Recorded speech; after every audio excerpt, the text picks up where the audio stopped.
Time now for Street Cred. Local 5's look at the vibe of a community as reflected in a single stretch of roadway. Tonight, Green Bay's Old Main Street, paved in history. This is Green Bay, where Lombardi still looms large, and cheeseheads embrace their beer-drinking, brat-loving image. But some of those stereotypes, forgive me, are just too cheesy. I venture along the historic stretch of roadway that brought travelers to and from this hub at the mouth of the Fox River on Lake Michigan, and where many stake their claim in a tradition of trading, selling, and settling that spans generations. Street Cred's along Old Main Street with the side of this thoroughfare I bet you've never seen before.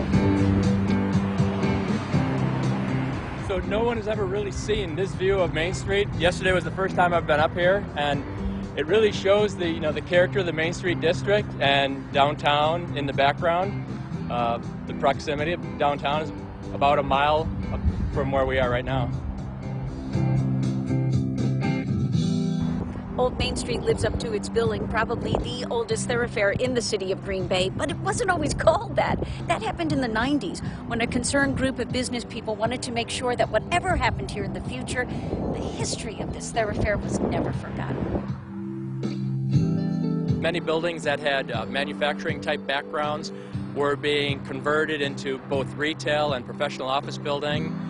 We're very pleased that a number of these properties, even as we come out of a pandemic, are doing very well.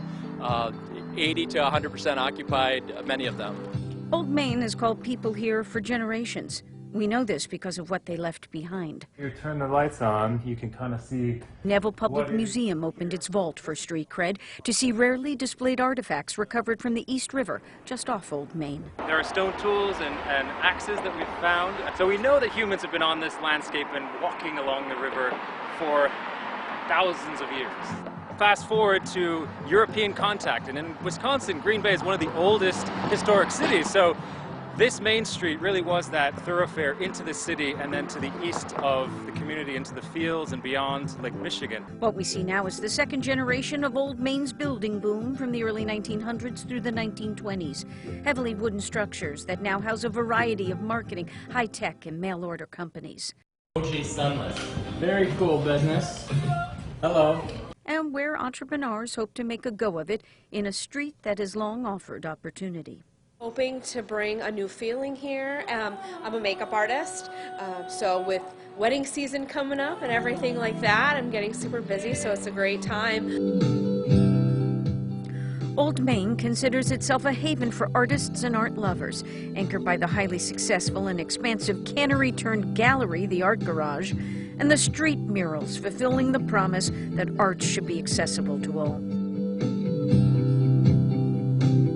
Most significantly, in the past 5 years, a building boom. Townhomes, lofts in what used to be Whitney School, and the sleek new 901 Main building. As this whole area kind of goes through revitalization, and there's just a lot of new construction going up as well as kind of the bringing life to the old. So I think this is a really nice kind of mix between the two. This is what we do. With the people comes entertainment, and Old Main's shaking things up there too. Where martinis are as popular as beer, so they put them all under one roof in Crown and Common. Cheers to today's Old Main Street dwellers, pioneers in a post-pandemic world where reminders of those who forged a path so long ago inspire the journey that's still ahead.